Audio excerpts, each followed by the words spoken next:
I'm a fairy tale photographer, and that means I sort of specialize in using my work to create visual stories. Now these stories are sort of like daydreams, not always remembering like a full dream, but it's those little pieces that we bring back into the world that remind us of, you know, special places that we visit in, you know, in these other realms that we delve into. Wow, that sounds amazing. I've seen your beautiful photographs, which we'll have a look at a bit later, and really looking forward to talking with you about your wonderful new project, Grandmother's Garden, which I can so relate to myself. And I thought we'd start with a little meditation, because as part of my coaching, I always start with meditation to help people to connect with a place or a theme. And so this meditation is to help us to connect with the diva and the grandmother energies and fairy godmother energies of a garden. Oh wow, that was such a beautiful journey. Oh, so pleased. Do you want to share anything from? I really felt that I like the part about with my grandmother offering me a gift. I saw her with a brooch. Oh. You also mentioned about the word that appeared, and for me it was the word kingdom. I suppose I've always had this idea that, you know, when we die, we'd pass into where we would go. A representation of heaven would be my grandmother's garden, and I sort of associated that with kingdom, and it just being like, you know, a sort of representation of heaven. That was really nice. Really nice. Thank you for that. Okay. Can you remember any of the gifts or anything? Did you get a sense of your life purpose?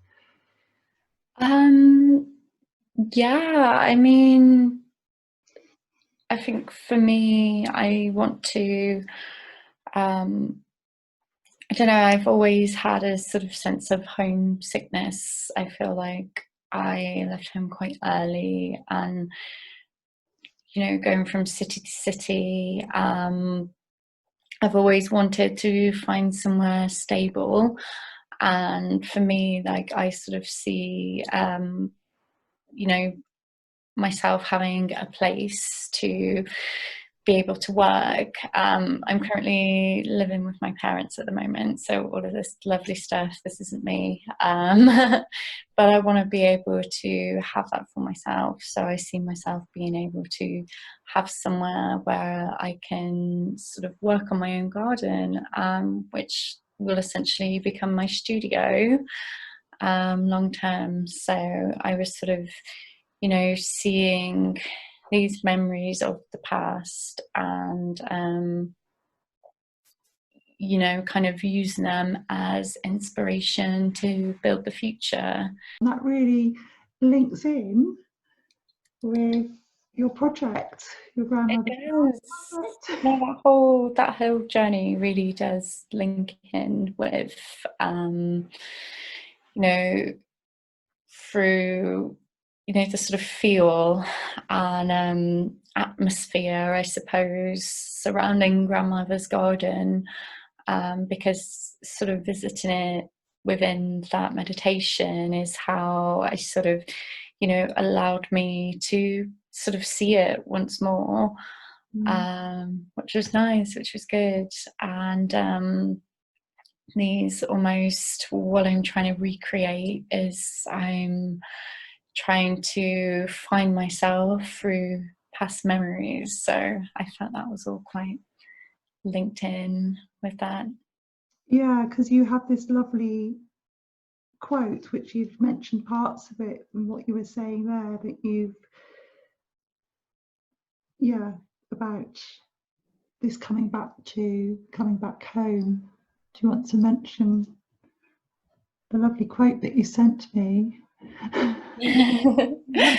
Yeah, I Mm, believe I'm thinking off the top of my head now. mm, But it's whenever I feel away from myself, yes. I picture the garden where we grew up. I feel if I could see it just once more, I could find myself again. Oh, that's so beautiful. Thank Yeah. you. And I can so relate to that with my own experience of my grandmother growing up, first 5 years of my life in her garden, because she only Mhm. a few doors up from me. So I can relate to how formative, spending time in your grandmother's garden. Yeah, it was truly where it was the place where I learned about the world. I spent a lot of time there. I can honestly say I grew up in the garden. Most of the time, I was sort of by myself. It's quite a lonely childhood. I did grow up Mm, with my older sister, but a lot of the time it was just my way of sort of finding out about myself, mm. other than my grandmother's stories. Can you share? Can you share a favourite memory of your grandmother's garden? Ooh, favorite memory. Yeah, so it's a difficult question, which is why Grandmother's Garden as a series will consist of, many chapters representing moments shared, around fruit trees, vegetable patches with worlds within them. I grew up with my older sister, but it was still quite a lonely childhood at times, especially when she became too old to play with me. Mm. I did, however, make a friend, a little blonde girl who appeared sometimes. I used to watch her play through the cracks in the fence. Now that I'm older, it occurs to me we never actually met. Um, it wasn't that she was imaginary, but her grandparents never allowed me to play with her, being such a wild child who was often naked and covered in mud, while this little girl pranced around so delicately in this beautiful sun hat. So perhaps it's not like the happiest memory, but it definitely makes for a good story, sort of playing on the notions of, Charlotte Rose. Was she ever there? Was she this little girl through the fence? So no one ever saw her. We never met. So maybe she wasn't. I'm not sure. Will that be one of your photos, a theme of one of your photos? Yes, certainly. Yeah, yeah. Because all I think it will not only be a combination of my own memories, but memories shared with my sisters. So I had two sisters, there were three of us. So the one that I grew up with, and then the one that came sort of 7 years after me. Mm. So and then my aunt also bad girls from a family of women, which kind of explains why I'm so drawn to female energy in my photos. But yeah, everybody will have their sort of own introductory, Mhm. so their own little story to tell, and then a sort of stories where we, meet and share moments within the garden. Yeah, Oh, wow. I can't wait to see these photos. They're going to I be know, so me too. they're there, aren't they? They're there in your Yeah, this is what I mean. I have all these stories in my mind, and it's really exciting because I think that's the most exciting part is when you've got a story that you want to tell, and just being able to manifest that into our reality. Like, there's nothing more exciting, and then you see it, and it's like, wow, like Yeah, I don't know. It's a great feeling. Yeah, that's the, I mean, that's a lovely thing, isn't it? But when we are blessed as creative people that we can bring these new worlds forward. And like you say, especially at the moment when people need that distraction. Yeah, most definitely. We need to be able to find that sanctity in our own minds. Yes. Yeah. Mm-hmm. An escape. Um,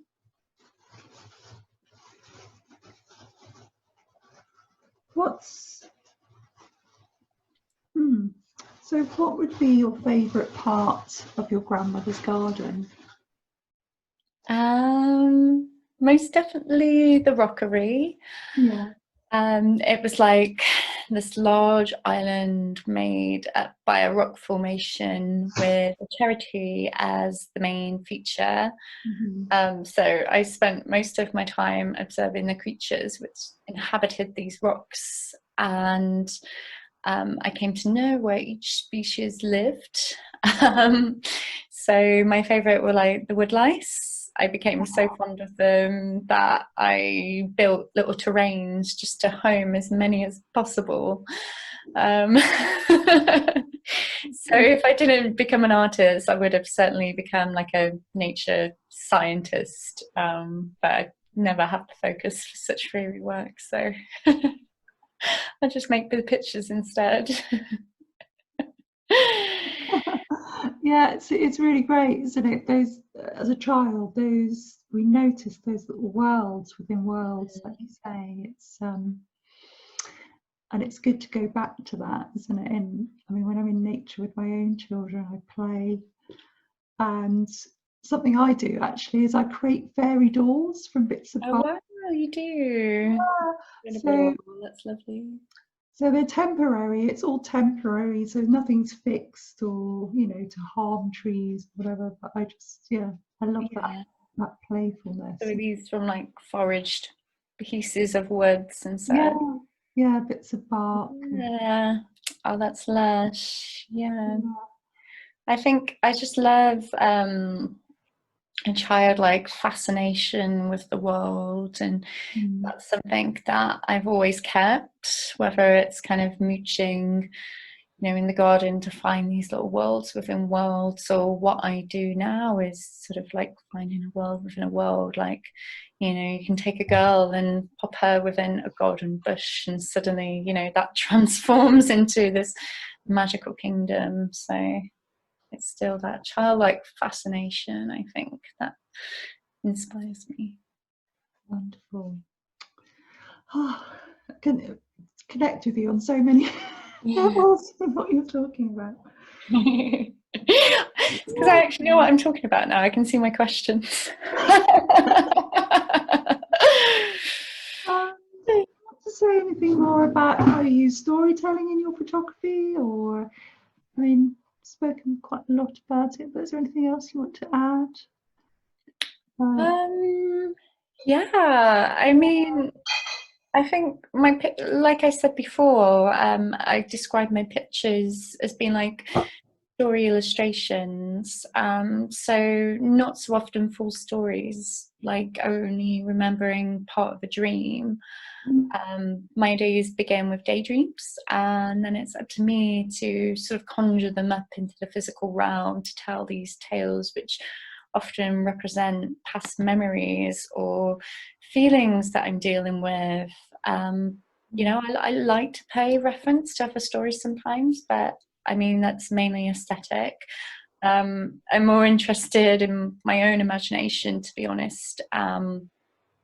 So I never really set out to be a fairy tale photographer, but it's certainly taken on the mindset of these types of stories in a way which I like to sort of sugarcoat the truth to make it easier to digest.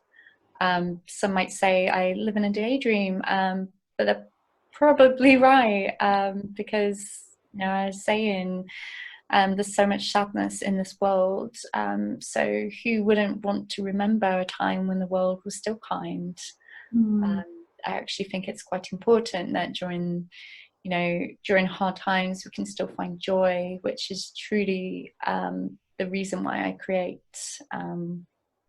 You know, my work sort of rescues me from the everyday and just allows me to elevate myself and those who are involved to, you know, these faraway places where the make believe happens.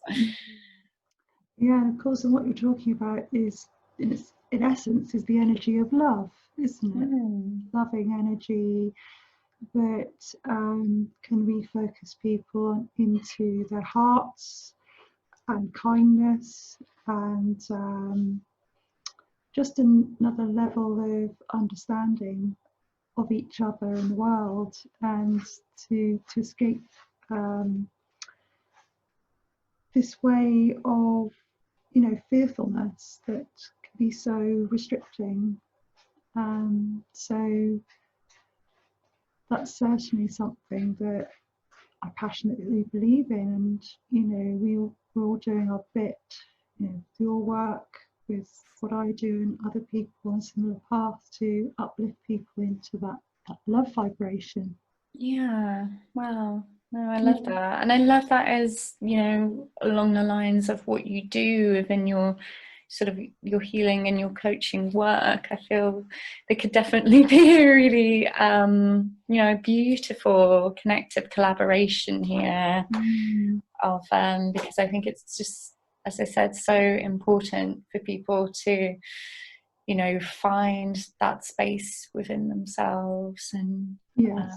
to be able to connect with the world around them. And it sounds so simple when we're saying it right now, but you know, I've often been in a space where I feel like I'm so far away from myself. I'm so wrapped up with all of the things that we have to do. You know, because I myself have had to work many jobs that I've not wanted to be in just to kind of keep a roof over my head and food in my fridge. So it is not very often that, you know, I get to be in creative space. It's when I'm so grateful for when I do. And I think not only a creative space, but just the place of connectivity, you know, and enabling yourself to be present in what you do is so important, whether that's within nature or just in your day-to-day tasks. Is, you know, we constantly feel like we're running out of time somehow. Yeah, and yeah, I agree. You know, so important to share that message with people, and yeah, I really feel yeah, we have lots in common, don't we, with what we do, and you know, our purpose and aspirations for the world and others, especially with women.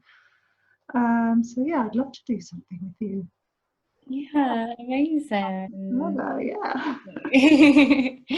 But it would be a good combo, really, because it's kind of like healing both. I mean, yes, my work is about very much about healing the inside, but you know, it's visual, so you know, the outside plays a big part in that. So I think like between us, it's like healing the outside and the inside, and the two sort of working together in, you know, this way, like have a spa day, like a fairy tale spa day.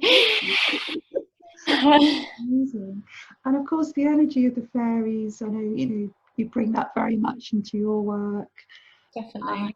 I And, couldn't do it without them. no. Like, I've worked commercially, sort of like, well, here and there, like in the studio, basically. I've worked in the studio and it's just not the same sort of energy. I mean, even when, you know, I work in buildings and it can be a really beautiful building, but I just don't get the same sort of flow. It's like, you know, that inspiration, that energy, like it doesn't come from me. It's never source. It comes from this space out here.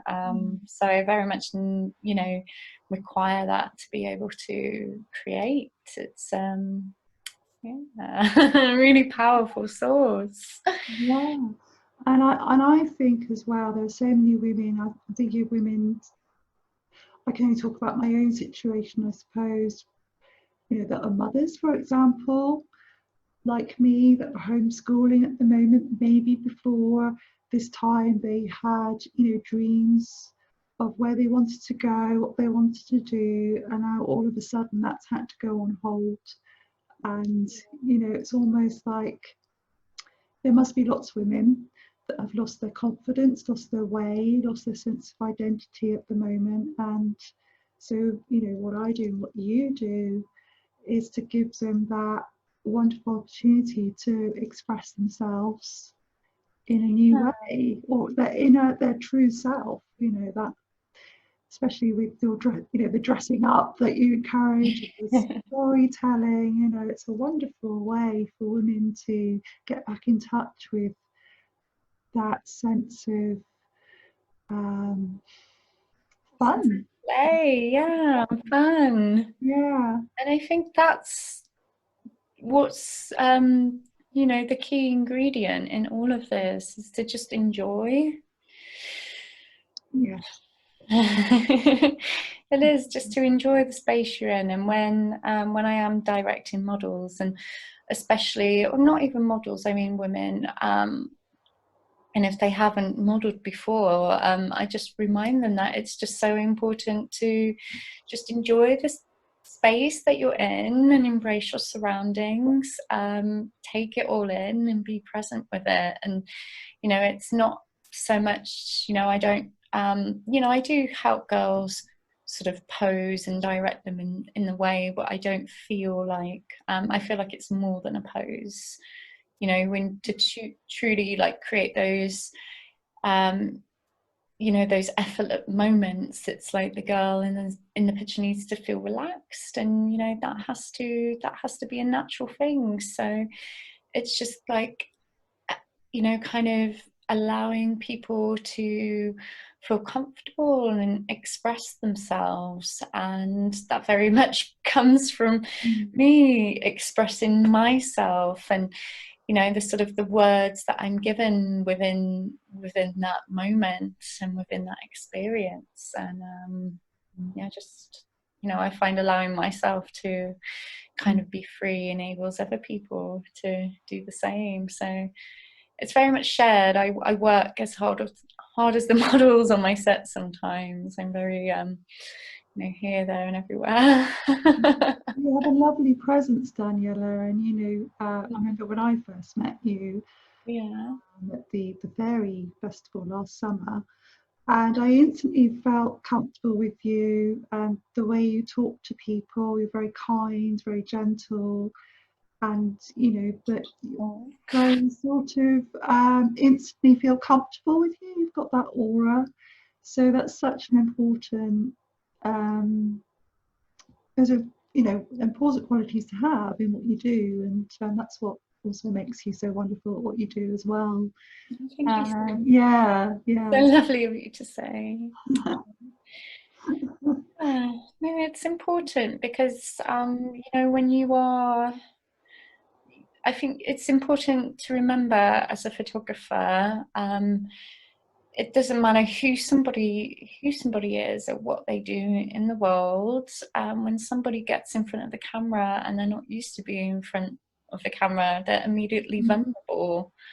So it's just like, it's allowing them to sort of connect almost with that vulnerability, and to do that, it's you let yourself be vulnerable as well, and by that you're creating just this safe space for them to be able to express. And it's in an interesting word, vulnerability, because it doesn't, for me, it's not a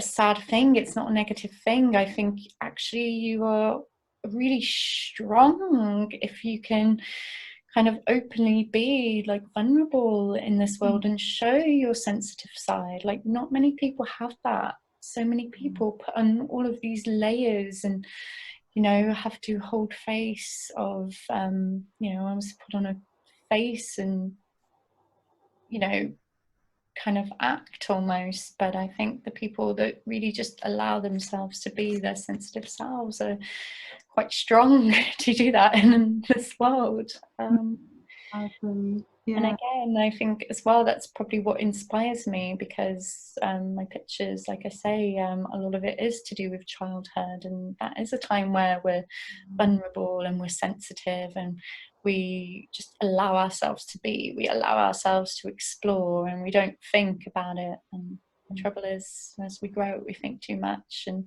that's why Yeah. we need to put on all of these layers to protect ourselves, and that's fine. It's fine that we do that. Like, we all have to put on layers sometimes, depending on the situation. But you know, you just have to know when to take them off. Yes. Yeah, and I think, well, it's, you know, that's part of, I can see that's part of your service. And, you know, I can definitely relate that as well, that if you, because of just the way you are, then that's part of your service, that you're helping people to be in that vulnerable space, and to, you know, be themselves just by being you. Yeah. Aw. So, Yeah, definitely. I think that's definitely where it's going. I think up until now, I was very much rooted in kind of going the way with fashion. But just the more I kind of learn about, you know, what my work actually means to me, and kind of naturally helping women to heal through my pictures, and by that in turn I'm healing myself, it was just kind of became more and more apparent that actually, you know, this is something that could really help people, and perhaps refocusing my brand within that direction. I mean, I love the idea of photographing fashion, and by this I do mean like independent designers, ethical designers, and that's wonderful. But I think the thing that inspires me the most is people. So yeah, to really just really focus and put my energy for that, you know, into that, might have a good reaction. I don't know. I'm still very much like on this journey with it anyway. I'm not in a place where I can say like, you know, this is you know, this is success. It's definitely a work in progress, but that's fine. That's okay. It's going in a good direction. yeah, Um, that's what we're all on this work in progress, aren't we? yeah, it is, and that's okay to just find ourselves as we go along, and Yeah. you know, not to maybe not even structure things too much, because you're all Yeah. forever changing, and you've got to allow yourself to be fluid and just move within the world in your own way. Yeah, you've got to find your own way. I mean, but what I love doing is helping women to find that way. So that's something I'm really passionate about, is helping women to clarify how they're going to do it, you know, to take that seed of an idea and Yeah, out with forwards in yeah, with their purpose. yeah, I like that. Thank you. Yeah. Together. I think before we perhaps put it out there for other people, maybe we need to do a photo shoot. Yeah, I'd love to do Yes. that. Yeah, Yeah. love to do that. We'll talk about this off camera, I think. Just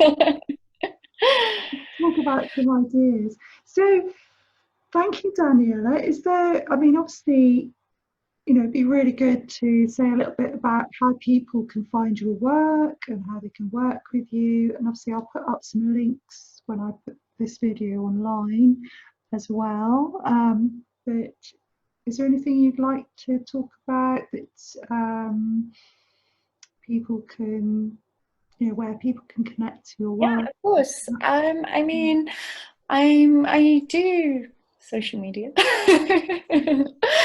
Not as often as I'd like to, but again, work in progress. But yes, you can find me on Instagram, you can find me on Facebook, and I do have my own website as well, which all of my social media, which you can find all the links to my social media websites. So, and it is www.danniellajaine.com. Simple. But that is spelled Danniella, and Jaine is spelled Jaine. Thank you. I'll put the links up with the video. Okay, wonderful. So people can find you.